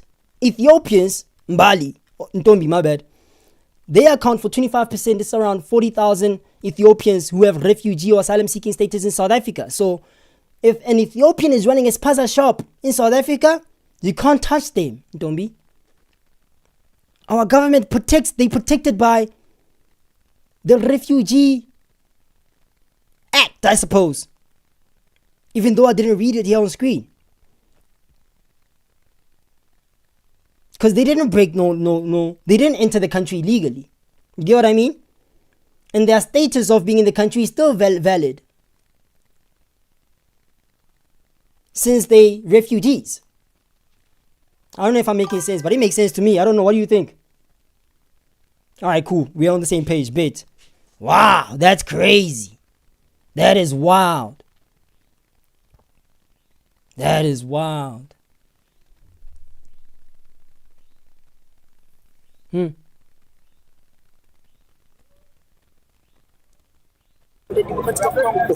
the DRC. Yes. Are the parents still there or they are here My in South parents Africa? are here. I'm telling you, I came in as a child. My parents brought me here in South Africa. Like many of us. Yeah. So come tomorrow, what happens then? Because government is adamant that Lindela or go back to where you are living. I don't know what happens tomorrow. Even the Bible tells us, worry about today, live tomorrow for God. Thank you very much. Yeah, we are ready to go in Lindela. It's better to go in Lindela. You say it's better to go to Lindela? It's better to go in Lindela because I know when I'm in Lindela, I will be safe more than in community. Yeah. Which country are I you will from? get food. I'm from Burundi. You are from Burundi. Yes. I will get food. I will get water, free education, everything. It was in 2018. Okay. Yeah. As a refugee. Yes, I am. So from Burundi to South Africa, and how have you been surviving in South Africa? Where you running a business? Where? Are you running a business? How are you surviving? Are you working? Are you running a business? Yes, I am. I'm working the salon. Now they just me away. I have almost 1 month now. I'm not working. When you This bro from Burundi, since he has refugee status here in South Africa, he's allowed to run a salon. He's allowed to run a salon. Somebody in the comments is gonna say that no, but a salon is an informal business, and informal businesses are only for South Africans. That's cap. That's not true. That is not true. Because in this live stream, we just learned that the only person who's not allowed to run a business in South Africa who happens to be a foreigner is somebody who entered the country illegally, or somebody who entered the country the legal way but turned illegal because they overstayed their visit here in South Africa. Now those two people, those that have an expired visa, those that do not have the right documents to be in the country, those ones cannot operate spaza shops or salons or the informal sector. But those that have asylums and refugee status, those ones can operate informal business in South Africa. When I edit this live stream, I'll have to be careful and just put things the right places so that when I upload a video, especially on this segment, I don't want the comment section to roast me and literally make all kinds of demands talking about, oh, how did you get your information? So I need to take a lot of screenshots. The editing is going to be pop. Oh my goodness. Oh boy. The government is saying I must go in community. How I'm going to starting my life? Where I will get the money to pay rent? This Indian, you can't tell him the story. He needs money. Well, okay, even when I get the money to pay house, where we work. That is the point. That's why I say we said we don't want to go in community because we are not safe. Even 30 June is not yet. So if 30 June comes and you are still here, if you say you are not safe in the communities, yes, but you are sleeping outside here on the road, on the streets, how safe are you here? You see, when I'm here, it's better to die here because this is my home. Refugee center, yes. Yes, that is my home. But you are more exposed outside than in your house. It's better because when they found my body here outside, it's gonna show all the world where I'm dying, not in public, not in community. I'll be here all my affairs. Would you consider going back to Burundi? I'm not yet. Why? Because my home, what I'm running there is not yet defined. When it's good, I will go back. But for now, I'm not yet. So you will remain in South Africa? Yes, yes. Okay. Thank you. Thank you. Cheers, cheers, cheers. I also want to comment. Foreigners are not going anywhere. Foreigners are not going anywhere, Chad. Tombi wants to know how many Somalians are in. Let's find out. Let's find out how many Somalians are in South Africa. There are an estimated 70,000 to 120,000 Somalis living in South Africa because a large portion of the community consists of asylum seekers and refugees, right? So how many of them? That accounts to like 11%, right, of the total refugee count. The total refugee count being 167,000 or 250,000. So again, of course, you know me already by now. You should. Can you see my screen? 170,000. Hold on. Let's maybe say, I don't know what. 170. Let's use one number because we've been using the 100 and... We've been using the 167 number. Okay? 123, 123. Yo, what am I doing? Oh my God. What the hell is going on, dude? 167. What? This thing is not working.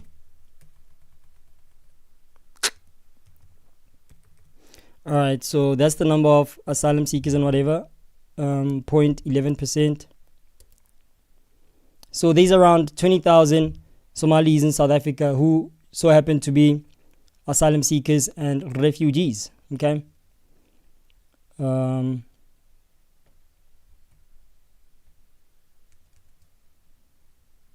Well, I guess a large number of them are not refugees or asylum seekers because it reads here 70,000, right?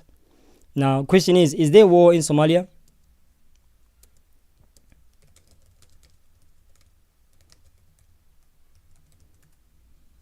Is there war in Somalia? It says here, yes. Somalia has been experiencing ongoing conflict and civil war for over 3 decades. Oh my goodness, bruh. And remains highly volatile. The violence is fueled by a complex mix of Islamist insurgencies, clan-based disputes, and severe political divisions. 3 decades is a long time. That's literally South Africa's democracy. Blood clot. So the whole time when we got freedom, them bruisers are still fighting till this day. And unfortunately, they skipping a lot of countries to be in South Africa. I mean, how many countries are between South Africa and hold on. What? Ah, come on, dude. Somalia. I think 6 countries. Liar. Depending on your chosen route, it's 2 to 3 countries. Botswana, Zambia, Zimbabwe, Botswana, Kenya. 3 countries. So I guess the Somalis were like, we're not going to Kenya. Blood clot, what? We're not going to Zambia. What? What are you going to do in Zambia? Zimbabwe? Forget about it. Botswana? Fuck no. They like, we are going to South Africa. We are going to South Africa, our land. All 70,000 to 120,000 of them were like, we're staying in South Africa, not going nowhere. Granny and Tombi saying, we are screwed. They are just having mafia wars here. They rather in their country, bro. I'm telling you, dog. Which makes you wonder, where do the Somalis or the Ethiopians get guap to run these businesses that they are running here in South Africa? Unfortunately for them, I found some intel. Oh boy.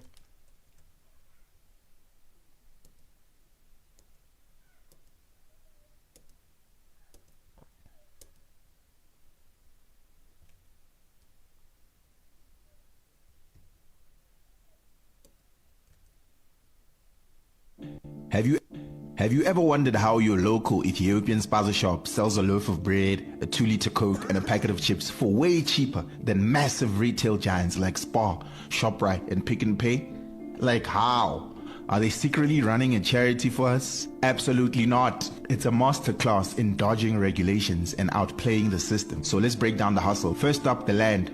By law, you can't just turn a residential garage into a fully fledged supermarket without proper town planning consent and a valid business trading license. But waiting 3 to 6 months for municipal rezoning approvals, ain't nobody got time for that. So how do they bypass it? Fronting. They get the actual South African house owner to put the municipal trading permit in their name, pretending they run it, while renting the space to the foreign traders. But watch out, because government has warned that this clever trick is a heavily punishable criminal offense for aiding and abetting illegal trading. Now, why are their prices so ridiculously low, the Ethiopians? It's called economies of scale. They don't just buy one box from a standard wholesaler like you and me. They buy massive bulk shipments collectively as a tight network. Are you listening? Directly from the manufacturers. And they completely crush the profit margins of big retail chains. What about their labor costs? Well, usually they're zero because they do not hire local South Africans, period. Yep. They hire either Malawians or bring in family members or compatriots who live, sleep, and work right inside the shop 24/7. There are no standard labor unions, no minimum wage compliance, just pure, uninterrupted grinding, while Fact. South Africans remain unemployed. And if you think the South African Revenue Service SARS is getting a cut of the Ethiopian shop's cash, well, think again. The Department of Small Business Development has openly admitted in Parliament that the vast majority of these spazas fall directly into the informal bracket that pays zero income tax. Where does the money go? It doesn't touch a local bank account. They use the Hawala system, an informal, trust-based money transfer network that moves across borders entirely under the radar of the South African Reserve Bank. Are you There is listening? no paper trail, no tax. It's just untraceable cash guys leaving are our sleeping. economy. But here's where the danger peaks. To keep those prices dirt cheap in the spazas, the National Consumer Commission inspectors have reportedly raided shops finding unlabeled meat, products written purely in foreign languages, and heaps of food sold way past its expiry dates, completely violating the Consumer Protection Act 68 of 2008. Selling expired chips to school kids isn't a discount. It is dangerous. Is it pure survivalist genius, or is it totally destroying the local South African businesses? Can South African spaza shops that comply with every business law and regulation of the municipality compete with these under the radar, off the grid money laundering businesses owned by Ethiopians?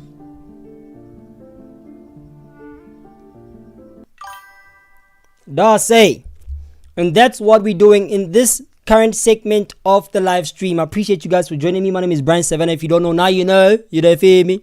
Make sure you click the like button. Make sure you click the subscribe button as well. Ring notification bell so that you don't miss the next live stream. I appreciate all 49 of you watching right now. So I'd appreciate it if I got 49 likes immediately. Dango. Okay, so that's what we're investigating in this segment. But before we continue, don't be saying that. We will leave the unraveling of that other stuff to the government.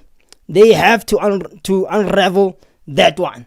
I mean, which government? If you're talking about our government, then you buggy. Forget about it. It's not gonna happen. Our government is not interested in working, man. They're not interested in working at all. I mean, you've seen that already. Come on now. I feel like you're expecting way too much from our black presidents. They're struggling. Trust me, they really are. But let's continue on with this expose. Oh my goodness. Ah boy, Dija farts. Alright. Have you ever Let's quickly dissect and deep dive this expose. wondered how your local Ethiopian Spaza shop sells a loaf of bread, a 2-liter Coke, and a pack? On the screen here it reads that 2 Ethiopians arrested after police rescue 5 kidnapped fellow citizens from a Spaza shop. Okay, that's the article. I'm not interested in that. Cheaper than massive retail giants like Spar, ShopRite, and Pick n Pay. Well, as he already explained, that the only way for them to be able to compete with the Spars, Pick n Pays in him, or sell products or items at a way cheaper price than those elite established businesses is by collectively going to a wholesaler, okay, and getting a boosna discount. Excuse my French, my bad. I forget that there's kids who watch me on this channel, so I'm gonna have to be careful with language. Excuse my tongue, I'll cut it off. Sorry. Right? A lot of them go at once to a wholesaler and say, look, man, we want a pallet of tomatoes, but make sure that you give us 50 pallets of tomatoes, not just 10 like the competitors do. Give us 50. But if you're gonna give us 50, you bloodclot have to give us at least a competitive price of maybe 5% discount. You feel what I'm saying? So they get it way cheaper than the average Joe in South African townships who's running a Spaza shop, right?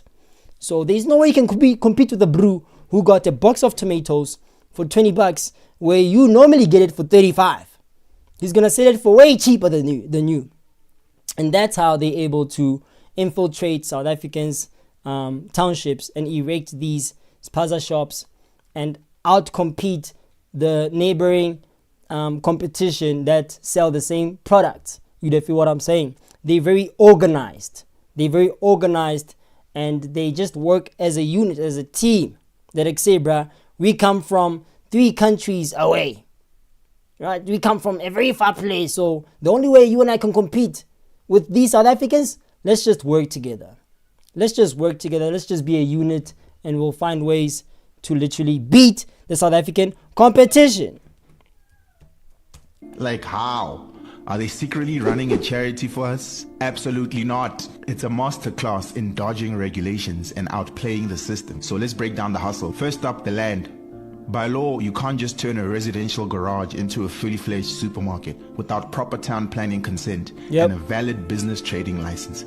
But waiting 3 to 6 months for municipal rezoning approvals, ain't nobody got time for that. So how do they bypass it? Fronting. They get the actual South African house owner to put the municipal trading permit in their name, pretending they run it, while renting the space to the foreign traders. But thank you so much for mentioning that, brother.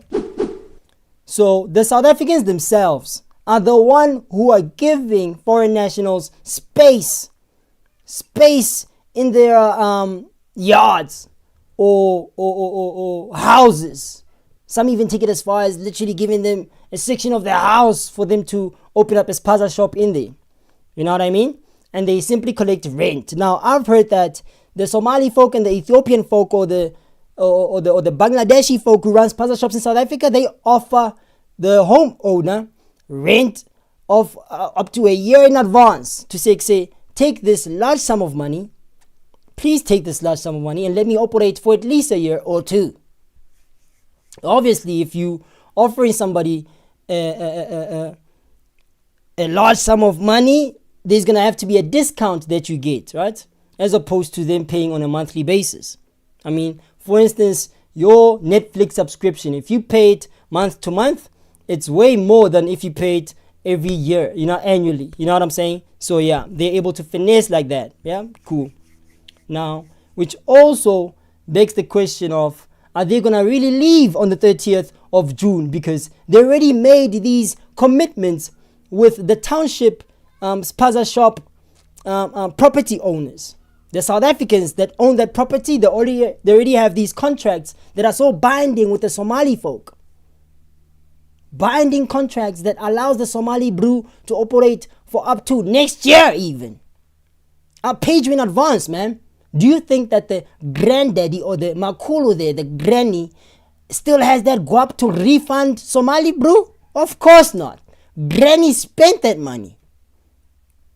Uncle brew the guap already.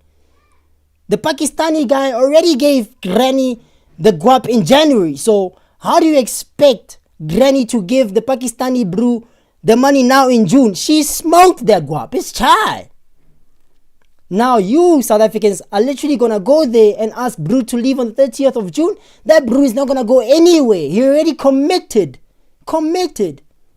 So much guap into this business up front. So the South Africans are gonna say, it's none of our business. That's between Home Slice and Granny. That's between Home Slice and the property owner. As the South Africans, we want them to vie.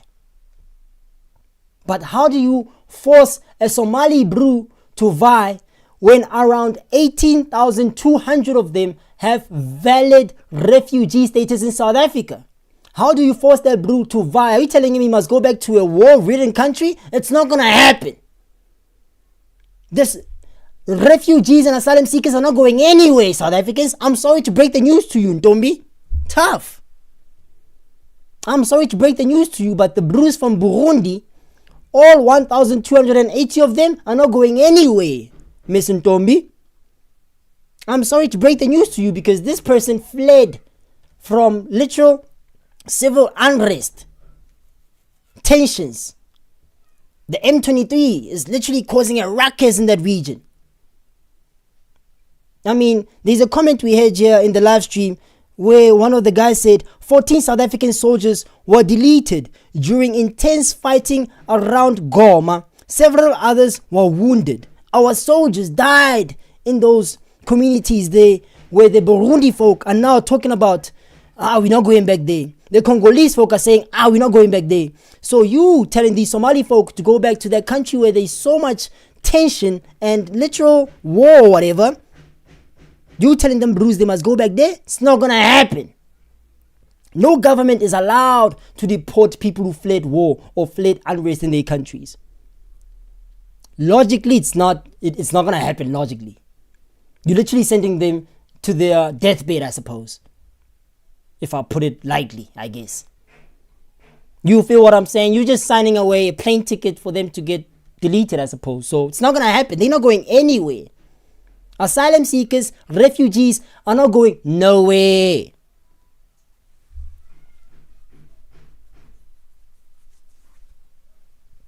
And if you dare touch these Spaza shops, our government is going to have to defend them because unfortunately, Spaza shops are within the bounds of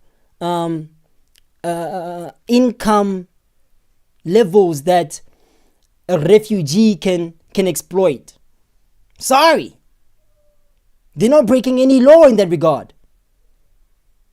Asylum seekers, refugees, they're not breaking no Spaza shop laws. They're not breaking no informal business laws. They are within the law to operate these types of businesses in the township or anywhere in South Africa.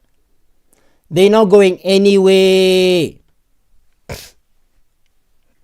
They're not going anywhere. And if you think that they're breaking a law, tell me which law they're breaking. Because they're in this country legally. Which law are they breaking? Let's talk about it. I'll wait. We just need to boycott the current government. I know, but I don't know, man. I don't know if it's gonna happen. I don't know if it's gonna happen. I don't know if it's gonna happen. As we move right along, Watch out, because government has warned that this clever trick is a heavily punishable criminal offense for aiding and abetting illegal trading. Now, why are their prices so ridiculously low, the Ethiopians? It's called economies of scale. They don't just buy one box from a standard wholesaler like you and me.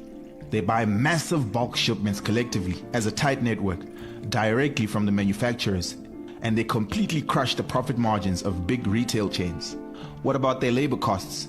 Well, usually they're zero because they do not hire local South Africans, period.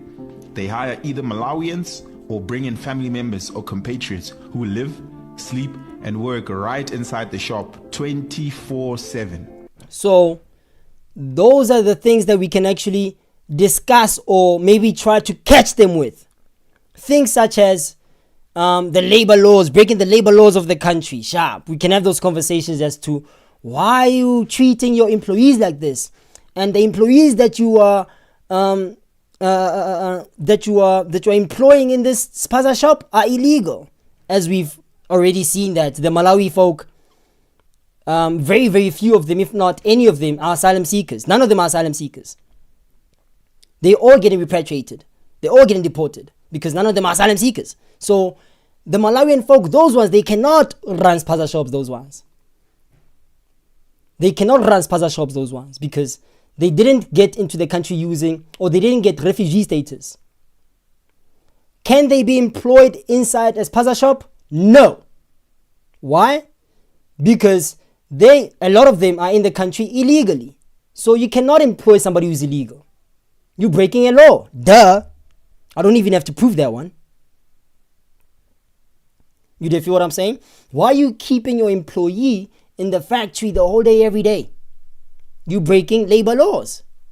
So that's where we can pull up on the Somali folk and say, Somali folk, you see this business now, it's not operating within the laws, so we can close it.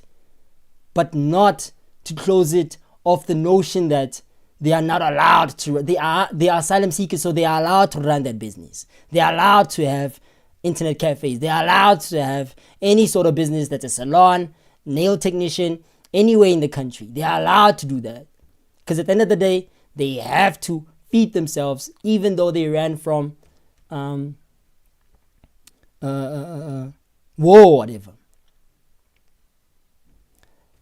What they can not do, however, is be prioritized in the job market over a South African. Now that one they can't do that one, unfortunately. Yeah.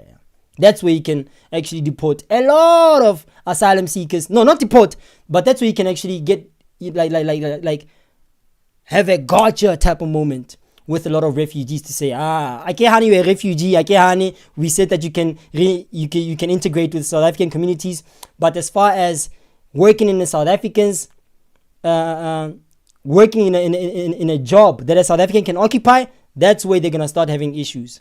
But they still have to feed themselves. So I guess the informal sector is still accessible for refugees and asylum seekers. There are no standard labor unions, no minimum wage compliance, just pure, uninterrupted grinding, while South Africans remain unemployed. And if you think the South African Revenue Service SARS is getting a cut of the Ethiopian shop's cash, well, think again. The Department of Small Business Development has openly admitted in Parliament that the vast majority of these spazas fall directly into the informal bracket that pays zero income tax. Facts. That's facts. Not only that, even the products that they sell, some of them are illicit cigarettes. Okay. Where does the money go? It doesn't touch a local bank. I need to find this picture. This is a beautiful picture. Chat, how do we find this picture?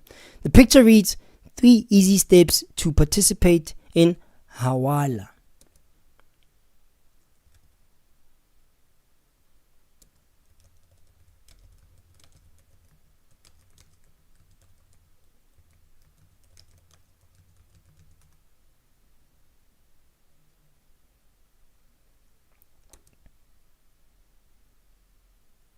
That's a beautiful picture. Hold on.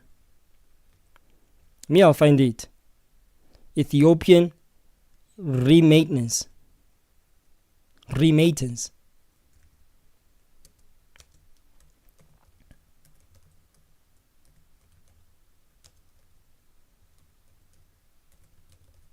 I've never seen this word before. Remittance. What does that mean? We need to find that illustration. Hold on. Give me a sec.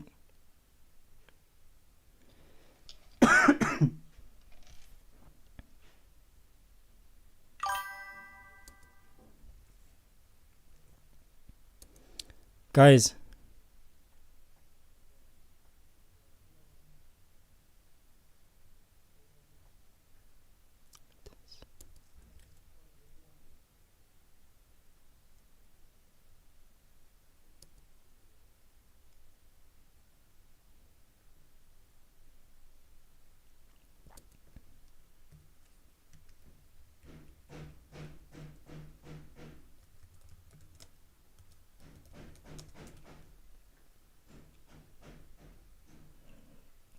I guess I'm not gonna find the exact picture.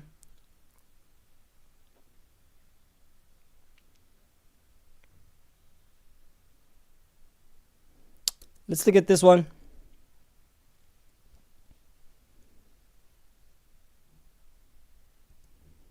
Let's look at this one.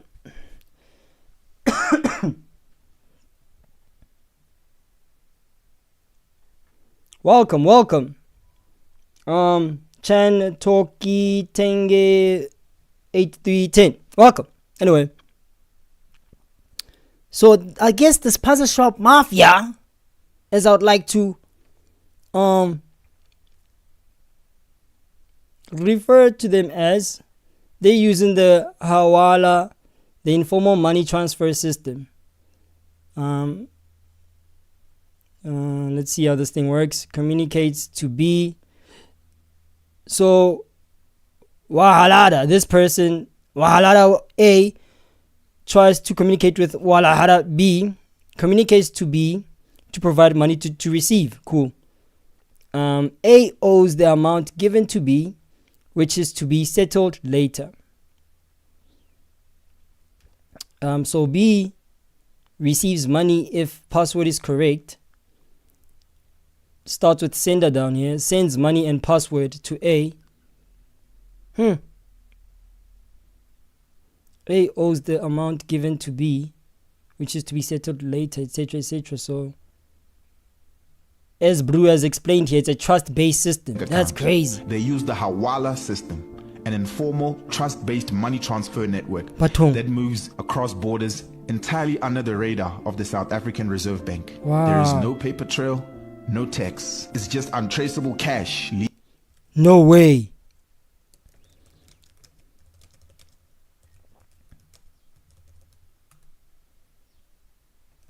Chat, how can we use the Hawala system?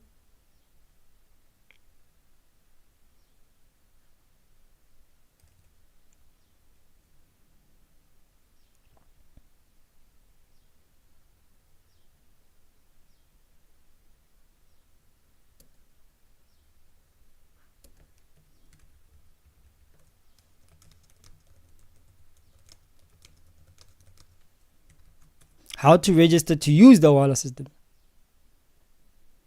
To use the Hawala system, you do not sign up for a single centralized global account. Instead, the process involves two distinct methods based on your intent, either using the system as a customer to send money or registering legally as an official Hawala operator. Hawalada. Okay.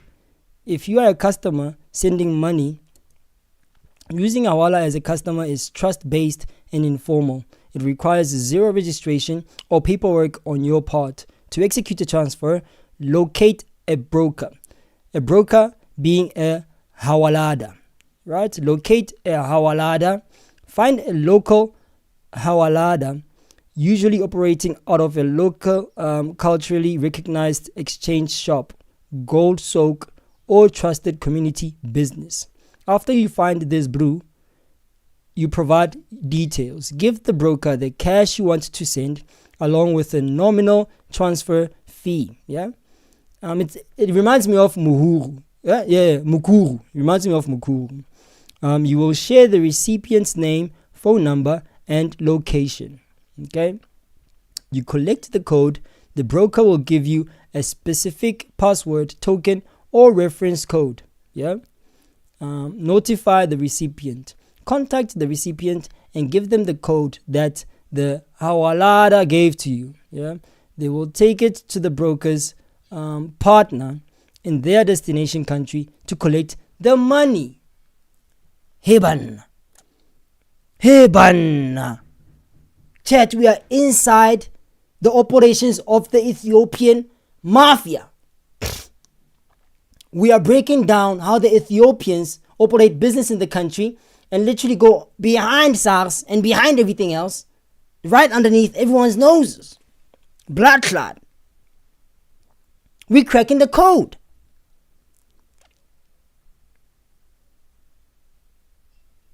What I want to know is, how does the Hawalada that's here in South Africa transfer the money to the Hawalada or the broker that's there in Ethiopia? Let's find out. Hold on. If you want to become a registered Hawalada provider, I don't care about that. I care about how does the Hawalada, how does the broker that's here in South Africa, send money to the Hawalada broker, that's in Ethiopia. See, now that technology, that's what I'm interested in, boy.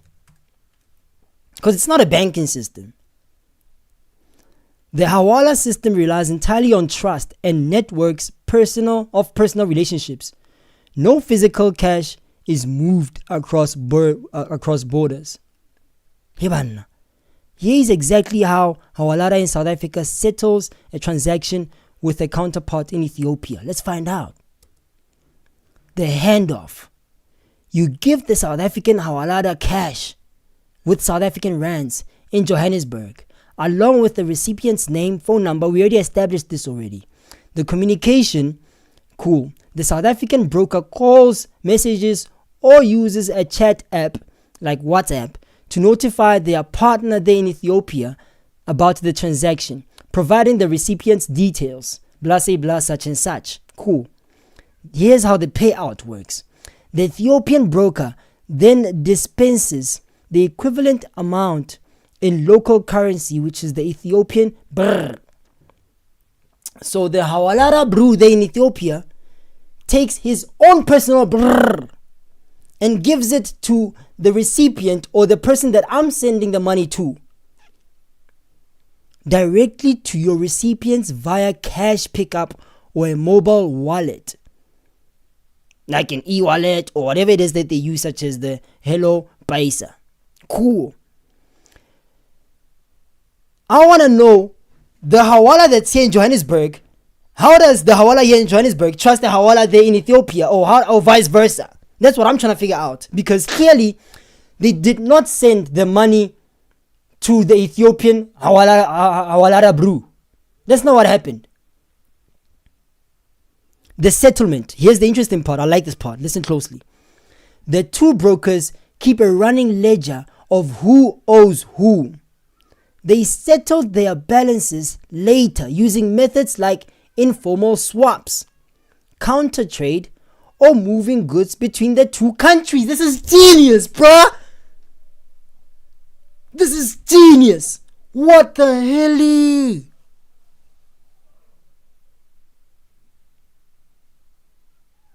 What the hell? Bro, this is so smart. We simply keep a ledger. Alright, cool. Maybe you wasn't following me. Let me tell you what happened. Let me tell you how the Ethiopian mafia exchanges guap. Or maybe, yeah, that's the right word to put it, really. It's an exchange of guap, really, and favors, I suppose. So how does the Ethiopian here in South Africa move money from a Spaza shop here in South Africa without moving it using a South African bank to Ethiopia? I, as an Ethiopian Spaza shop owner, I have this large amount of money that's sitting in my Spaza shop.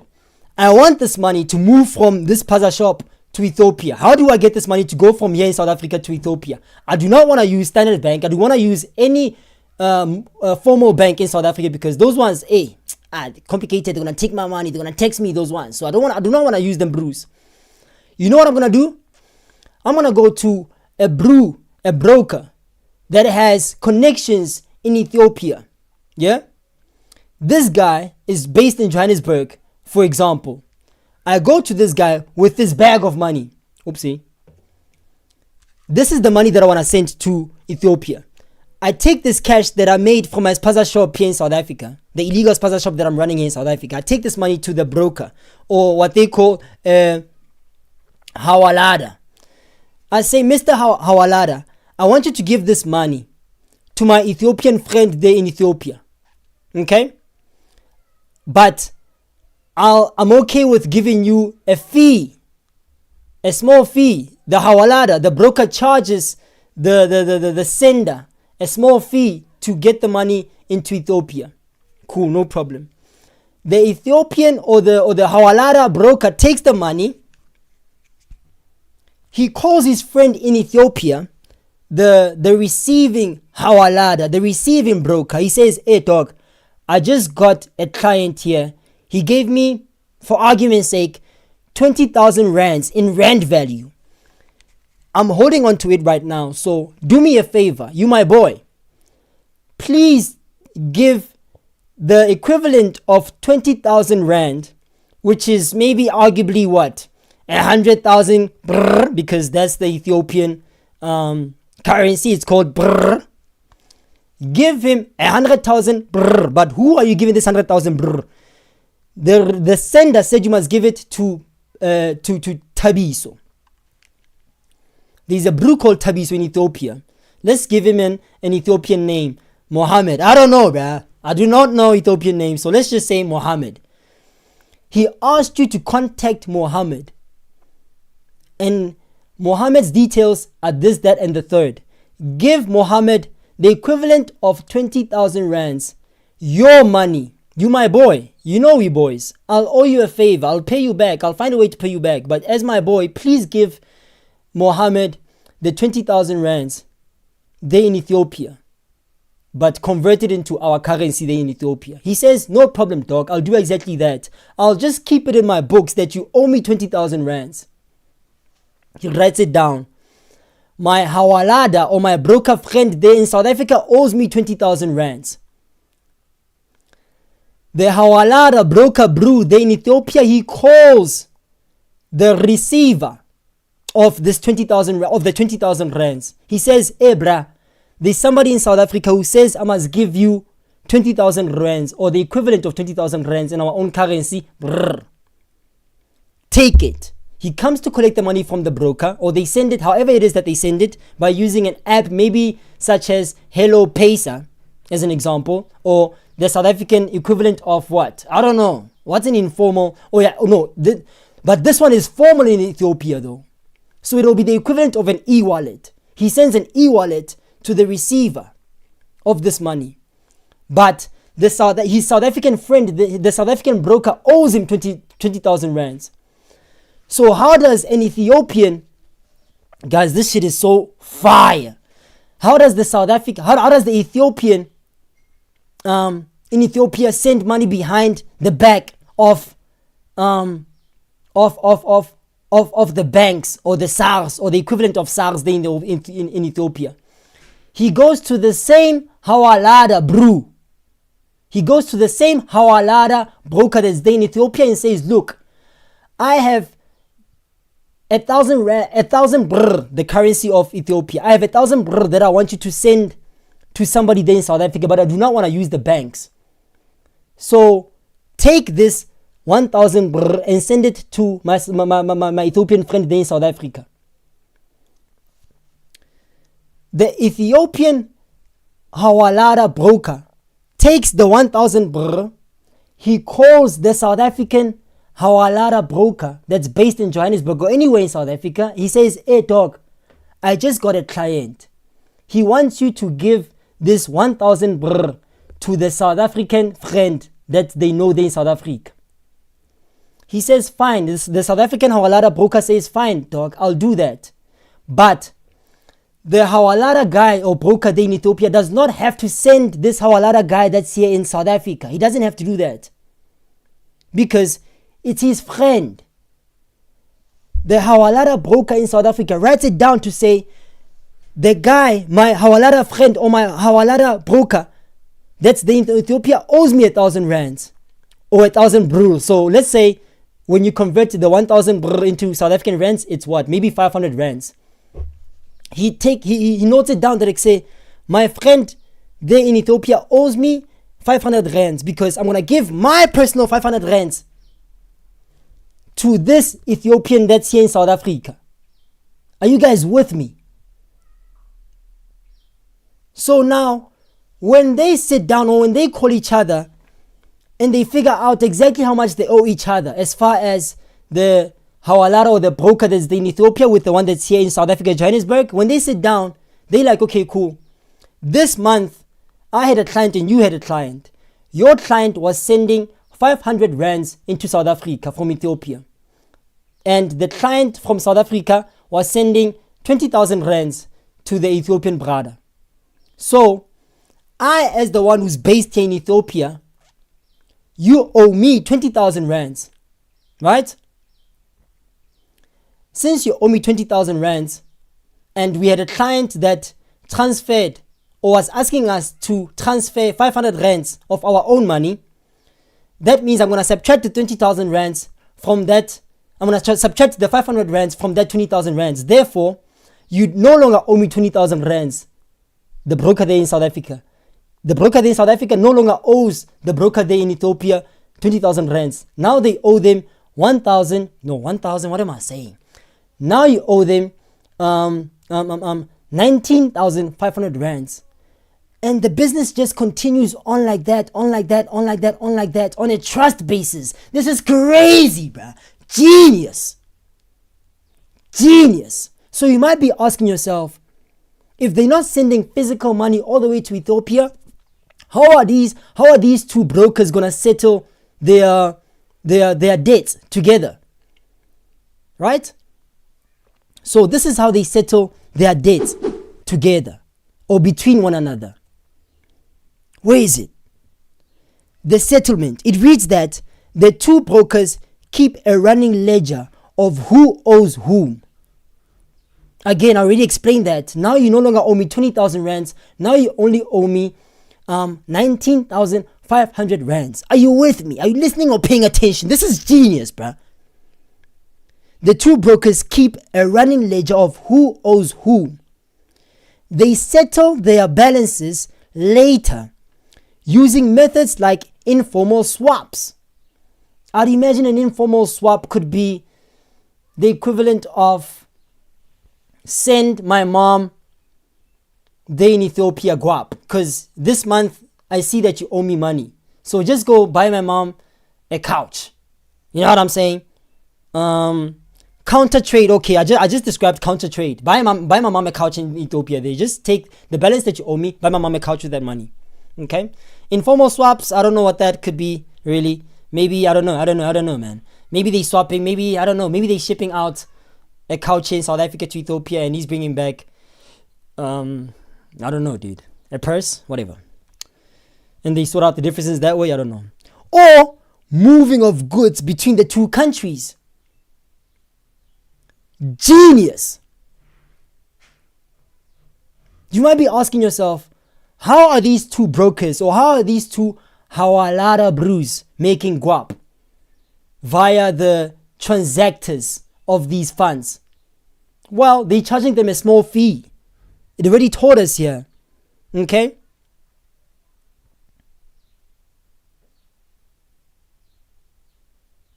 The Ethiopian broker then dispenses the equivalent amount in local blah, say blah. They're charging them a small fee. They're charging the person who's asking for this favor a small fee. Like Mukuru. Mukuru charges a fee. Oh my God, these guys are smart, dog. Oh my goodness, bruh.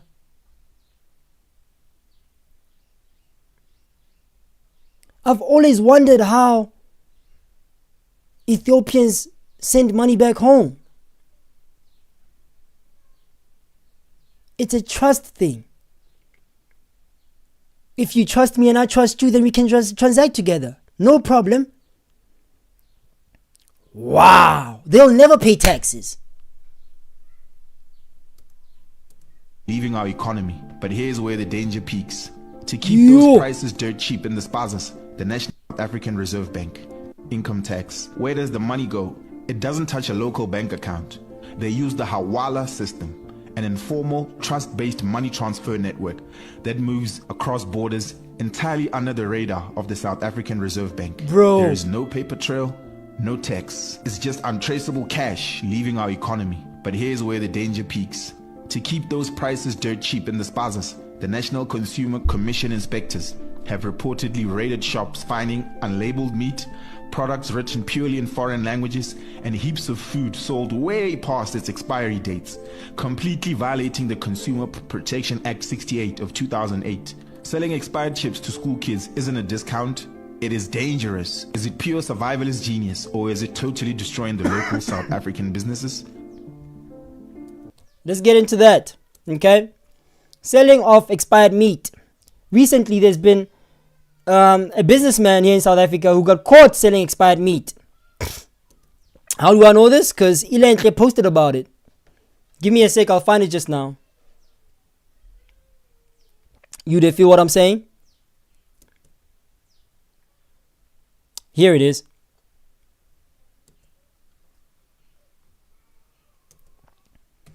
I'll try to translate in case they speak in an African language that you don't understand. Don't worry about it. But guys, you cannot point each other.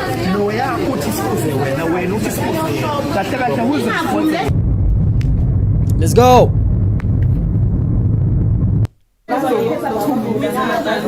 Good afternoon to all our viewers. We are currently at Alhambra, and this is the current situation here. They are checking for expired stuff. They check in staff documents. Can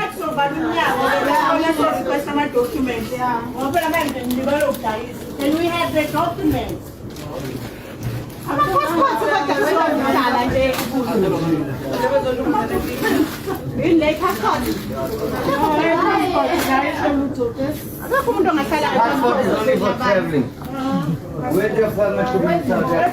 your business visa?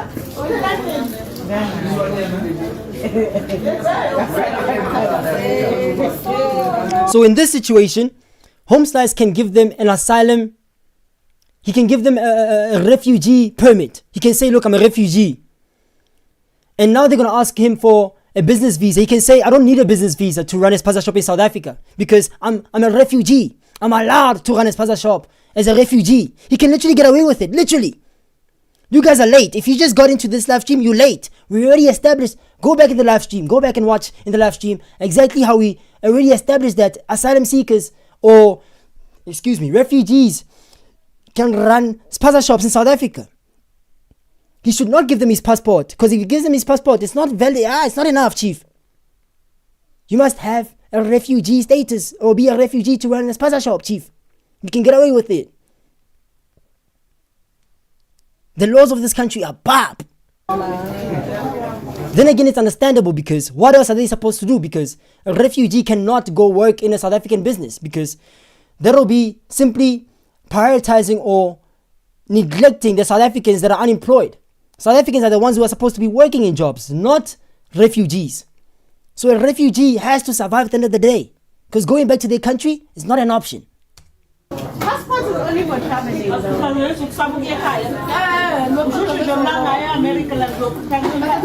Don't give them a passport.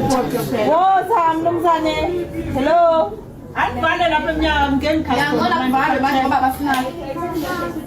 Okay, and for all of you that just joined us, they are currently shutting down Alhambra as they're waiting for the permits of the staff and employees of this business. Public safety, SAPS, and law enforcement is currently here. Utigela Health and Safety is also here.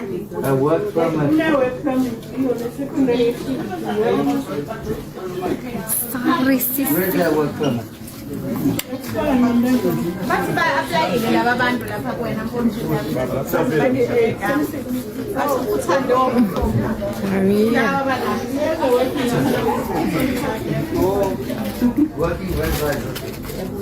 Sorry, hi. Did you find any expired stuff? No. Okay. Thank you.